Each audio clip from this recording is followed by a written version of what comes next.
The Platinum Protocol Agency prided itself on discretion. Their elite companions served the wealthy, the powerful, and increasingly, the non-human. Liam Novak had been with them for 3 years, his credentials impeccable, cultured, educated, adaptable, and most importantly, unquestioning. Client 7729 has requested you specifically, said Director Frost, sliding a crystalline data chip across her immaculate desk. 4th session this month. Liam pocketed the chip without examining it. Preferences unchanged? Yes. The usual protocols apply. No direct visual contact. No questions about identity or origin. Conversation, company, and absolute discretion. She paused. The client has increased your compensation by 30%. That raised Liam's eyebrows. His fees were already astronomical. Any reason given? No. But she seemed agitated during booking. Remember your training. Some non-terrestrials experience emotional fluctuations that manifest differently from humans. Liam nodded. He'd worked with enough off-worlders to know the signs. Vulcans who showed affection through mathematical riddles. Centaurians whose grief resembled human laughter. The universe was full of beautiful contradictions.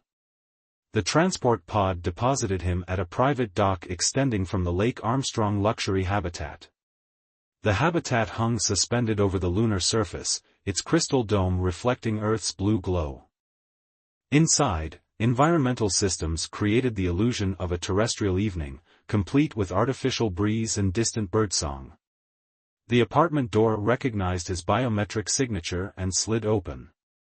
As always, the space was divided by an opaque energy field that bisected the main room. His side contained comfortable furnishings, refreshments, and ambient lighting. The other side remained in shadow, revealing only the vague silhouette of his client. "You've returned," came the voice from beyond the barrier. Musical, with an undertone that suggested vocal structures beyond human capability. As requested, Liam replied, settling into his usual chair. "I brought that book of Earth poetry you enjoyed last time." The silhouette shifted, and Liam caught a glimpse of movement, something like a hand, but with too many joints. "Thank you. Your selections help me understand your species better." "I'm glad. Would you like me to read aloud again?" "Please." Liam opened the antique paper book, a rarity in 2157, and began reading Keats. He noticed his client seemed distracted, her silhouette restless behind the barrier. "Would you prefer different poetry?" he asked. "No, it's perfect." Her voice trembled slightly. "Perhaps some music instead? The piece you played last time." Liam activated the vintage piano interface. As his fingers moved across the holographic keys, producing a Chopin nocturne, he heard something unusual, a soft, pained sound from behind the barrier. Protocol dictated he ignore it. His job was to provide the requested services, not to pry. But in 3 sessions, his client had never shown signs of distress. "Is everything all right?" he asked, fingers still playing. Silence stretched between them, broken only by the nocturne. "No," came the eventual reply. "But it will be. It must be." Liam continued playing, but watched the barrier more carefully now. The silhouette had changed position, seeming to curl protectively around something. Another sound escaped, unmistakably a suppressed moan of pain. "You're hurt," he said, stopping the music. "Please continue. The music helps." But Liam stood up, approaching the barrier closer than protocol allowed. "I can call medical assistance. Whatever your species, there are facilities." "No." The force of her response made the barrier fluctuate momentarily, revealing a glimpse of iridescent blue skin. "No authorities. No medical facilities. They would detect. They would know." Liam hesitated at the edge of the barrier. 3 years of perfect service record. A career built on discretion and following rules. I'm going to break protocol, he said quietly. Tell me to leave now if you don't want that. The silence stretched for 10 seconds. 20. Then the barrier flickered, revealing his client fully for the first time. She was tall and willowy, her skin a luminous blue with patterns that seemed to shift like sunlight through water. Most startling were her eyes, large, almond-shaped, with vertical pupils that regarded him with obvious fear. And she was clearly, unmistakably pregnant. "Help me," she whispered, one four-fingered hand pressed against her swollen abdomen. "Please. There is no one else I can trust." Liam froze, momentarily stunned by the sight before him. The alien woman, his client, stood with one hand braced against a curved wall panel, her luminous blue skin casting a soft glow throughout her side of the room. "My name is Nara," she said, her voice steadier now. "I am Arcturian. One of the last." Liam approached cautiously, professional training giving way to genuine concern. "You're in pain. What can I do?" "The child moves," Nara explained, her free hand protectively cradling her abdomen. "Our young are active before birth. More so when the mother experiences stress." As if on cue, a visible ripple moved across her midsection, causing her to wince. The patterns on her skin flickered in response, bioluminescent markers signaling distress. "Why hide this? There are interspecies medical facilities." "That would record my presence," Nara interrupted. "My people are being hunted to extinction. Our genetic adaptability makes us valuable to certain interests." Her vertical pupils dilated with emotion. "This child may be among the last pure Arcturians born. If the hegemony discovers us." Liam's mind raced, connecting pieces of a puzzle he hadn't known existed. The Terran Proximan hegemony had established so-called protective custody for several non-human species following the Orion conflict. Official reports claimed this was for mutual benefit, but rumors persisted of exploitation, experimentation. "You've been using our meetings as cover," he realized. "Paying for companionship when you actually needed." "A witness," Nara confirmed. "Someone with credentials to interact with me regularly without suspicion. Someone who might help if..." She stopped abruptly, another wave of discomfort washing over her. Liam guided her to a cushioned surface that morphed to accommodate her non-human physiology. "How far along are you?" 3 lunar cycles remain," she said. "But I fear we may have less time. My pursuers are persistent." Liam went to the refreshment unit, retrieving water infused with electrolytes. "Here. This should help with hydration at least." Nara accepted with a nod of gratitude. As she drank, Liam observed her more carefully. Beyond her obvious alien features, there was something profoundly familiar in her expressions: concern, fear, determination. The universal language of a mother protecting her child. "The agency screens all clients," Liam said. "How did you avoid detection?" Nara's skin rippled with patterns resembling starbursts, amusement, perhaps. "Your technology remains limited. And I have certain abilities." She gestured, and the energy barrier reconstituted itself momentarily before dissolving again. Perception manipulation. Not illusion precisely, but selective filtering of sensory input. "You've been making yourself appear human," Liam realized. "To everyone except me, now." "Yes. Though maintaining the projection grows harder as the pregnancy advances." She looked down at her abdomen. "The child's energy signatures interfere." Liam paced the room, processing implications. "The increased payment." "I needed to ensure your continued presence," Nara admitted.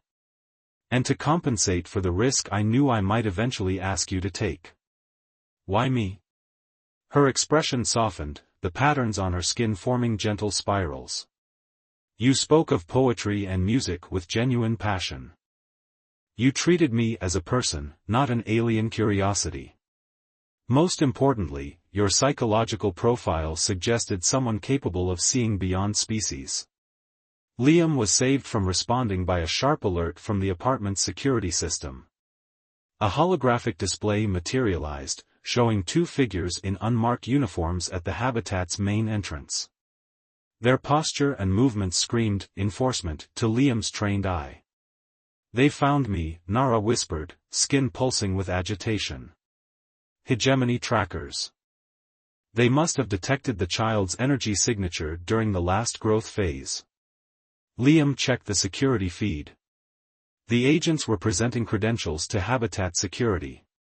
They'd be at the apartment within minutes. Is there a back exit? He asked. The service corridor leads to emergency pods, Nara said, struggling to her feet. But they'll be monitoring all official transports. Liam accessed his agency credentials on his wrist device. I have priority clearance for private shuttles. Part of the service for high-profile clients.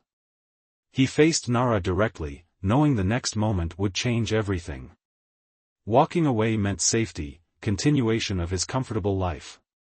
Staying meant becoming complicit in harboring a fugitive from the hegemony, a crime carrying severe penalties. But looking at her, at the determined set of her shoulders, the protective way she cradled her unborn child, Liam knew there was only one choice he could live with. We need to move quickly, he said, offering his arm for support. And I'll need to know everything, about your people, these pursuers, where we might find safety. Relief washed across Nara's features, her skin illuminating with patterns of gratitude. You understand what you're risking? Probably not entirely, Liam admitted with a grim smile. But I understand enough. As they moved toward the service corridor, Nara's hand found his.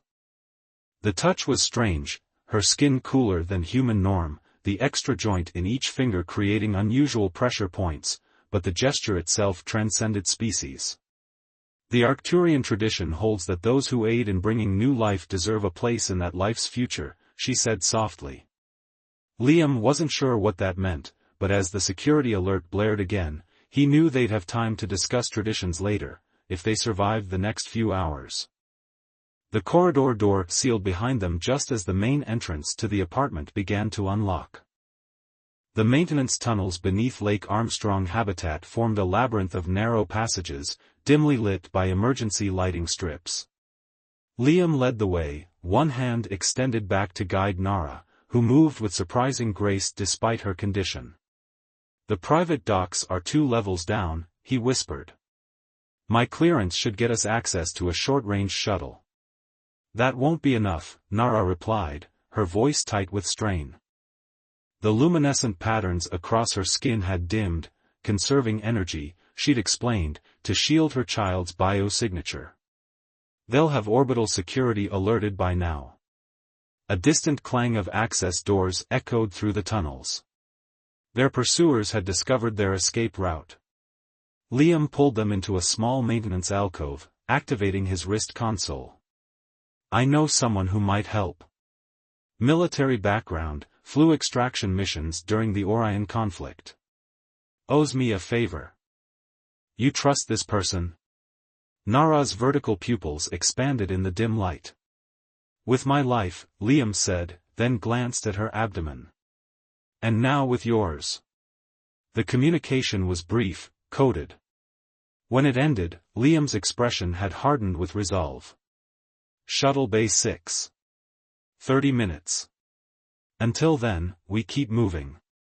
They continued through the tunnels, descending toward the habitat's underside where private vessels docked.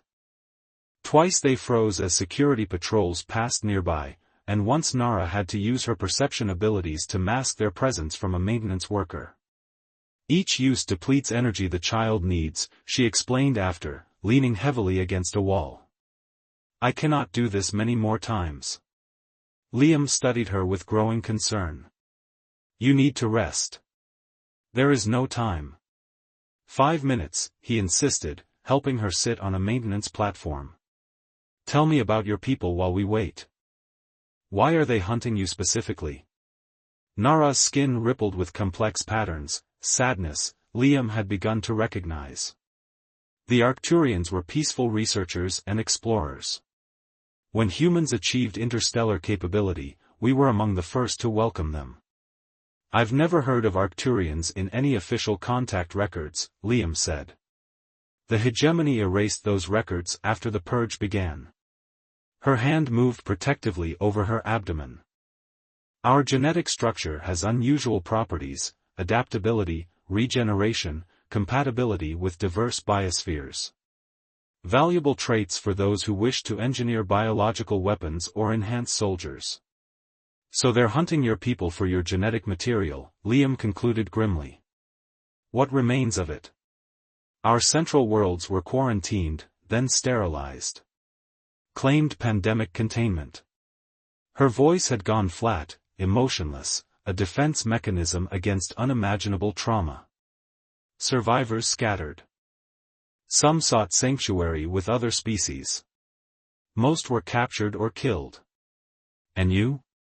I was part of a research team on an isolated outpost. When news reached us, we scattered. I had resources that allowed me to reach Earth without detection. Her skin brightened momentarily. Then I discovered I carried life. A miracle I thought impossible. A noise from the tunnel behind them interrupted. Liam helped Nara to her feet, and they continued their descent. The father? Liam asked gently. Dead with the others. Her patterns shifted to something Liam couldn't interpret.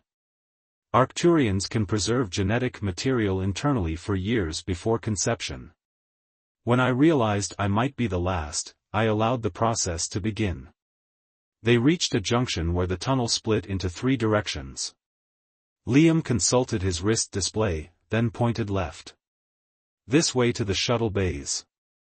As they turned the corner, they found themselves facing 2 armed figures, not the hegemony agents they'd been evading, but habitat security officers.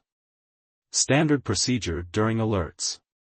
Halt and identify, one ordered, weapon raised. Liam stepped slightly in front of Nara, raising his agency credentials. Platinum Protocol escort with client. Priority clearance for private transport. The guards exchanged glances. All departures are suspended pending a security sweep. My client has diplomatic immunity, Liam improvised smoothly. Any delay constitutes an interstellar incident.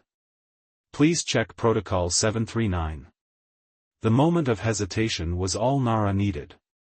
The patterns on her skin intensified, and both guards suddenly looked confused, then relaxed their posture. Proceed to Bay 6, one said mechanically. Apologies for the delay. They passed without further challenge, but once out of earshot, Nara stumbled. Liam caught her, alarmed at how cold her skin had become. That took more than I should have given, she whispered. We're almost there, Liam encouraged, supporting more of her weight. Just a little further. The private shuttle bay was mercifully empty when they arrived. A sleek vessel waited, its systems already running in pre-flight mode.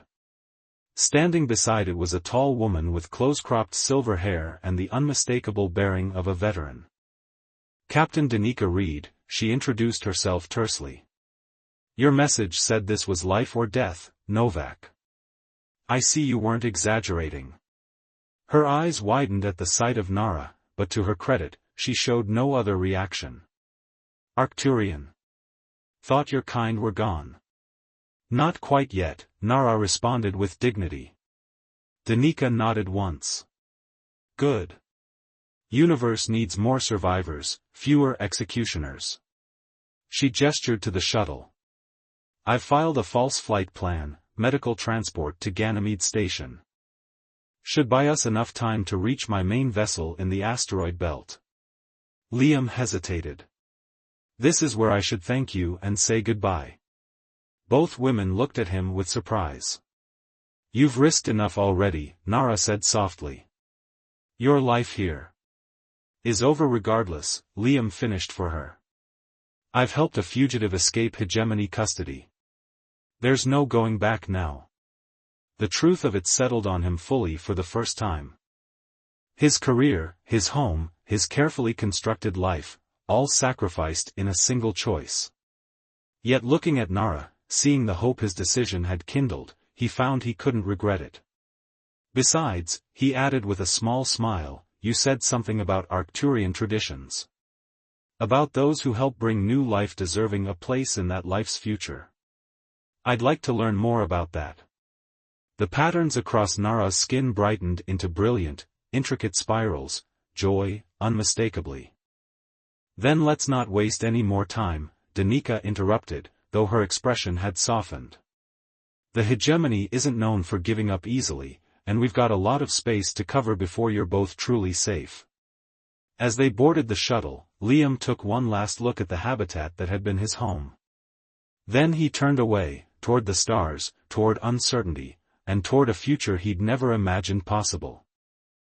The shuttle broke away from Lake Armstrong habitat, accelerating smoothly into lunar orbit.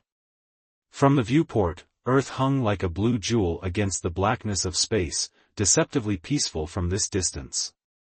Proximity alert, Danica announced from the pilot's seat. 2 hegemony interceptors on approach from Earth orbit.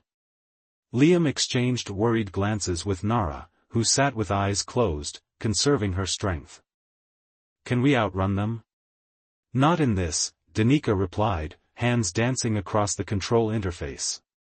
But we don't need to. Just need to reach the belt before they catch us. The shuttle lurched as Danica executed a series of evasive maneuvers, using the moon's gravitational field to gain velocity. Warnings flashed across the navigation display as the interceptors adjusted course to match. We're being hailed, Liam noted, watching the communications panel. Ignore it, Danica said. Once they start talking, they'll try to lock onto our communications frequency. Nara stirred, opening her eyes. The patterns on her skin had settled into a slow, pulsing rhythm. They're scanning for my biosignature, she said quietly. I can feel it. Can you mask it? Liam asked. She shook her head. Not completely. Not anymore. Her hand found his in the dim cabin. The child grows stronger. Its energy signature is distinctive. A warning klaxon sounded as the shuttle rocked violently. Warning shot, Danica announced grimly. Next one won't miss. Liam moved to the co-pilot seat. What's the plan? My ship's waiting in the belt. Asteroid PX 4179. Mining claim keeps unwanted visitors away. Danica's eyes never left the controls. Problem is getting there without leading the hegemony straight to it. Another blast rocked the shuttle, this one closer. Damage warnings flashed across multiple systems. They're not trying to destroy us, Nara observed. They want me alive. Small comfort, Liam muttered. Danica's expression suddenly shifted. That gives me an idea. She adjusted their course, diving toward a cluster of orbital platforms surrounding a massive construction project, the new Earth-Mars Transit Hub. Construction zones full of interference, she explained. Perfect place to disappear. The shuttle wove between massive girders and material transport vessels, alarms blaring as clearances narrowed to meters. Behind them, the larger hegemony ships struggled to follow, forced to reduce speed to avoid collisions. We've bought some time, Danica said. But not much. Once we clear the construction zone, they'll be waiting. Nara suddenly leaned forward, her skin brightening with excitement. The transport vessels, she said, pointing to the massive cargo haulers moving construction materials from the moon. Their energy signatures. Liam caught her meaning instantly. Similar displacement to our shuttle. Exactly, Nara confirmed. If we can synchronize our engine signature with theirs. Danica was already making adjustments. Brilliant. We'll hide in plain sight.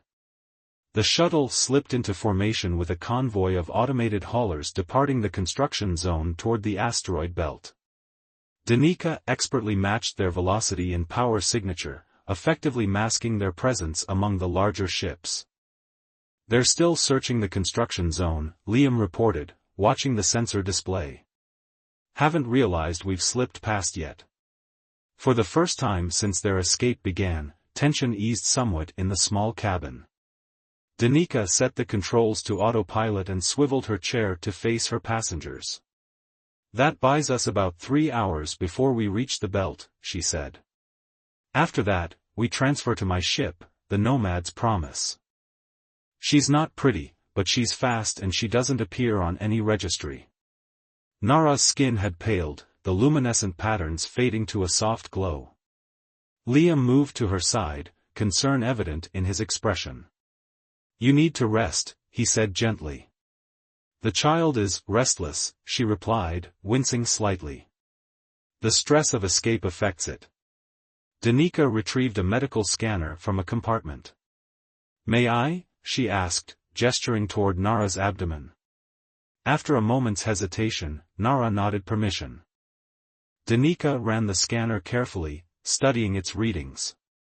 "Fascinating," she murmured. "Neural development is extraordinary. And the energy readings." She glanced up at Nara. "This is why they want you, isn't it? The child's potential." "Arcturian children are born with certain capabilities," Nara explained. "Abilities that develop further in adulthood. Like your perception manipulation," Liam said. "And more." Nara's expression grew distant. "My people were peaceful, but our natural abilities made others fear us. Or covet us." Danica shut off the scanner. "The child appears healthy, though its life signs are unusual by human standards. You should try to sleep while you can." As Nara rested, Liam and Danica spoke quietly at the control console. "Where can she go that's truly safe?" Liam asked. "The hegemony controls most of settled space." "Not all of it," Danica replied. "There are independent worlds beyond the Kuiper Belt. Communities of those who reject hegemony rule. My ship regularly runs supplies to several of them." "Smuggling, you mean?" Danica shrugged. "Freedom of commerce, I prefer to call it. Point is, I know places where an Arcturian mother and child could disappear." "And what about me?" Liam asked, the reality of his situation sinking in further. "I can't exactly go back to being a luxury companion now." Danica studied him thoughtfully. "You've thrown away everything to help her." "Why?" Liam glanced at Nara's sleeping form. "I'm not entirely sure myself. At first, it was just the right thing to do. But now..." He paused, searching for words. "She's carrying hope. Not just for herself, but for an entire people. How could I walk away from that?" "There's more to it than noble intentions," Danica observed with a knowing look. Before Liam could respond, the proximity alert sounded again. Danica swiveled back to the controls, her expression hardening. "We've been made," she announced. "Hegemony cruiser approaching from Mars orbital station. They must have been alerted to watch for us." Nara awoke instantly, the patterns on her skin flaring with alarm. "How far to your ship?" "Too far," Danica replied grimly.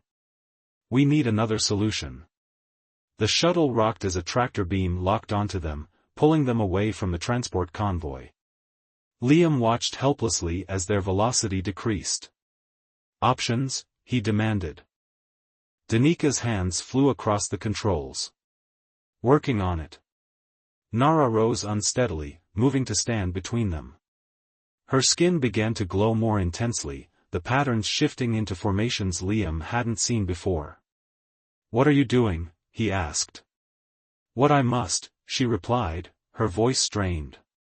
"For the child. For all of us." She placed one hand on the shuttle's main sensor array, and the other on her abdomen. The glow from her skin intensified until it filled the cabin with brilliant blue light. "Sensor array overloading," Danica reported, shielding her eyes. "And the tractor beam, it's destabilizing." With a violent shudder, the shuttle broke free, systems flickering as power fluctuated wildly. When the light faded, Nara collapsed into Liam's arms, her skin nearly colorless. "What did you do?" he asked in amazement. "Channeled the child's energy signature," she whispered. "Projected it outward. Disrupted their systems." Her breathing was shallow, labored. "But it cost too much." "Their systems are temporarily disabled," Danica reported. "We have maybe 20 minutes before they recover." "Is that enough to reach your ship?" Liam asked urgently, cradling Nara against him. Danica pushed the shuttle's engines to maximum. "It'll have to be." As they accelerated toward the asteroid belt, Liam held Nara close, whispering reassurances. Her skin felt too cool, the luminescent patterns barely visible now. "Stay with me," he urged. "We're almost safe. You and the child both." Her eyes opened, focusing on his face with effort. "If I don't survive." "Don't," he interrupted. "You will. We've come too far." The smallest of smiles touched her lips. "The Arcturian word for protector is the same as for beloved," she whispered. "Did you know that, Liam?" Before he could respond, Danica called from the pilot's seat. "We're approaching the asteroid. Nomad's promise is powering up to receive us." As the shuttle maneuvered toward a concealed docking bay within the asteroid's cratered surface, Liam felt Nara's hand squeeze his weakly. "We made it," he told her. "Just hold on a little longer." The promise felt both impossible and essential, a fragile hope in a galaxy that had shown little mercy to either of them. Yet as the shuttle slipped into the hidden bay, that hope burned a little brighter. The Nomad's promise cut silently through the void beyond Neptune's orbit, its stealth systems rendering it nearly invisible to conventional sensors. 7 days had passed since their narrow escape from the hegemony cruiser, 7 days of anxious waiting, of recovery, of whispered conversations about uncertain futures. Liam stood at the viewport in the ship's small medical bay, watching distant stars glimmer against the blackness. Behind him, the steady beep of monitoring equipment provided reassurance that had become essential to his peace of mind. "Her vitals are stabilizing," Danica reported as she entered, consulting a medical tablet. "The regenerative protocols are working better than I expected." Liam turned from the viewport. On the medical bed, Nara lay in a state of deep healing sleep, her once pale skin slowly regaining its luminescent blue hue.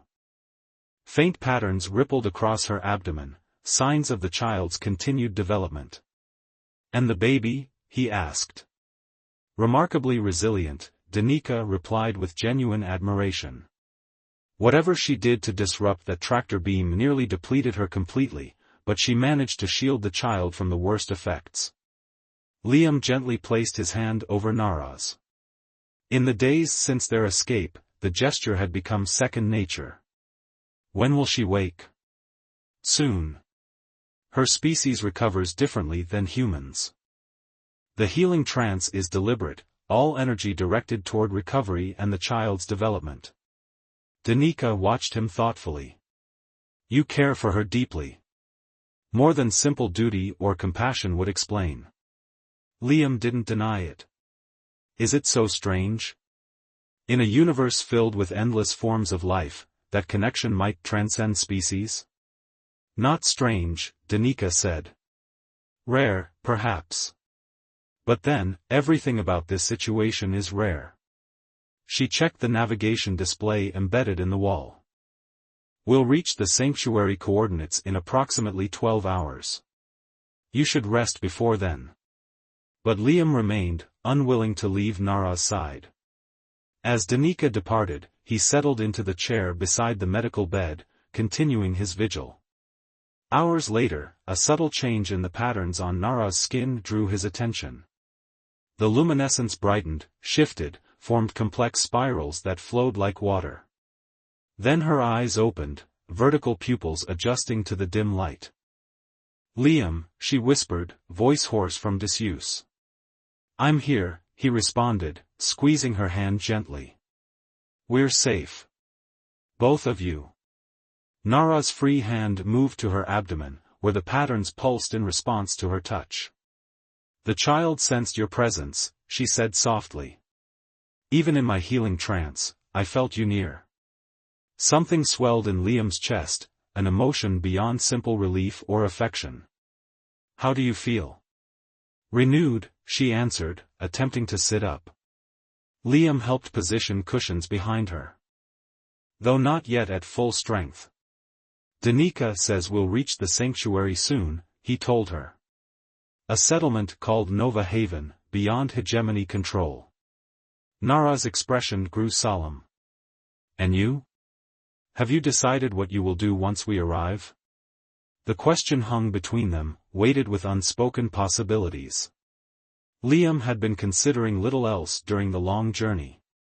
"There's nothing for me back in hegemony space," he said finally. "My identity is flagged as a collaborator with a fugitive. My assets frozen.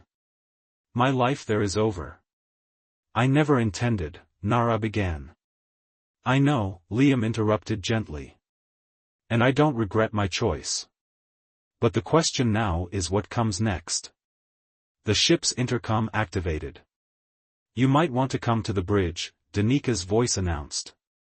"We're receiving a transmission from Nova Haven. And we're not alone out here anymore."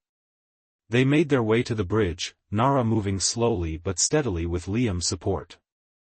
Through the main viewport, they could see a small fleet of vessels, not hegemony design, but a diverse collection of ships from various worlds and eras.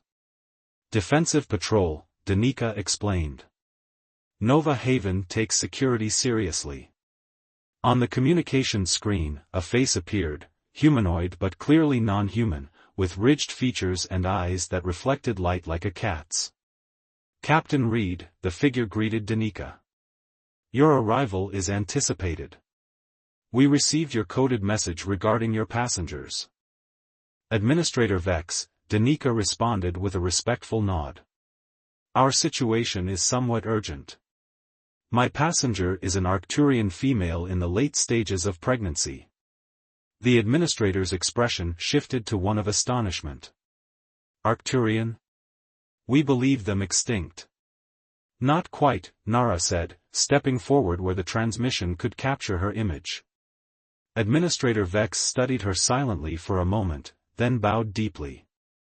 "Nova Haven was founded as a sanctuary for those persecuted by the hegemony.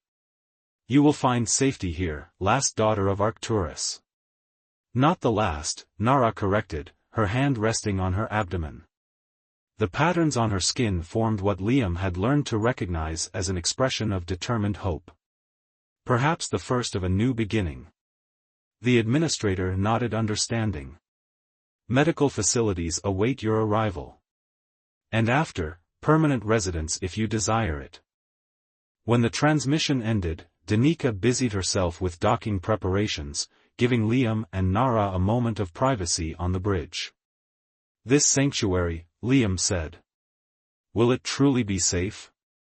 "Safer than anywhere in hegemony space," Nara replied. "And I sense genuine welcome in their words, not just scientific curiosity about my species." "Then it's settled," Liam said. "You'll stay here, build a new life." Nara's skin patterns shifted to a formation he hadn't seen before, uncertainty, perhaps, or anticipation. "And you, Liam? What will you build?" The moment had come for the decision he'd been contemplating throughout their journey. Looking at Nara, at the hope she represented, at the connection that had formed between them against all probability, the choice suddenly seemed simple. "I told you once that I wanted to learn more about Arcturian traditions," he said, taking her hands in his. "About those who help bring new life deserving a place in that life's future. I still want to learn." The patterns across Nara's skin brightened intensely, swirling in beautiful complexity. In my culture, family bonds are not limited to genetic lineage. They are formed through choice, through shared purpose. She placed one of his hands gently against her abdomen, where the child's movements created ripples beneath her skin. This child will need protection, guidance, love. Things I cannot provide alone. You won't be alone, Liam promised. If you'll have me. Their eyes met, human and alien, yet the emotions between them transcended such distinctions. Nara leaned forward, pressing her forehead to his in what he'd learned was an intimate Arcturian gesture. The universe brought us together across impossible distances, she whispered. Perhaps not by chance, but by some deeper pattern we're only beginning to understand. As Nova Haven grew visible through the viewport, a collection of habitats nestled within a massive asteroid's protective embrace, Liam felt a sense of rightness settle over him. His old life was gone, but the new one opening before him held possibilities he'd never dared imagine. Captain, we have clearance to dock, Danica announced, interrupting the moment with a knowing smile. Welcome to your new home, both of you. The ship slipped smoothly into the docking bay. Beyond it lay uncertainty, challenges, the ever-present threat of a hegemony that might never stop searching. But as Liam stood with Nara at his side, her skin glowing with renewed vitality, those concerns seemed distant compared to the immediate promise of the future they would build together. Ready? He asked softly. Nara's skin patterns formed the spiral configuration he now recognized as joy. For everything that comes next, she replied. Together.